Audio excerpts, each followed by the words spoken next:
শায়খ আবু তাওয়ামা সংসদ আয়োজিত শাইখুল আরব ওয়াল আজম হুসাইন আহমদ মাদানী রহিমাউল্লাহর সুযোগ্য শাগরেদ হাফিজ হুজুর রহিমাউল্লাহর খলিফা সোনারগাঁয়ের কৃতি সন্তান শাইখুল হাদিস আল্লামা মুফতি হাতেম আলী রহিমাউল্লাহর জীবন কর্ম শীর্ষক আলোচনা সভা ও দোয়া মাহফিল সফলভাবে সম্পন্ন হয়েছে। সংগঠনের সভাপতি হাফেজ মাওলানা শফিকুল ইসলাম জামির সভাপতিত্বে সাধারণ সম্পাদক ইউসুফ মাহমুদের পরিচালনায় অনুষ্ঠান পরিচালিত হয়।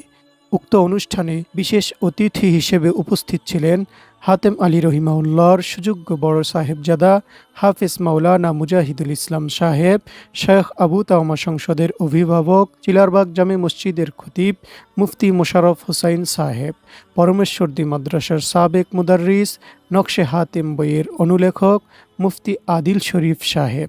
আল জামিয়াতুল ইসলামিয়া দারুল উলুম মুজিববাগ মাদ্রাসার সম্মানিত মুহাদ্দিস মুফতি সোহাইল আহমেদ, জামিয়াতুল ফালাহ দারুল উলুম মাদ্রাসার সম্মানিত মুহতামিম মুফতি হাসান মাহমুদ হাদি, গজারিয়া থেকে মুফতি সাফায়াত আহমেদ ও সোনারগাঁয়ের পরিচিত মুখ মুফতি সাহিল আহমেদ সহ আরও অনেকে। এছাড়াও অনুষ্ঠানে উপস্থিত ছিল সোনারগাঁয়ের স্বেচ্ছাসেবী সংগঠন পরিবেশ রক্ষা উন্নয়ন সোসাইটি, আলোর দিশারি সংসদ হামসাদি, সম্মানদি জনকল্যাণ সংস্থা, বিজয় ধ্বনি যুব সংঘ, সোনারগাঁ সমাজ কল্যাণ স্বেচ্ছাসেবক সংগঠন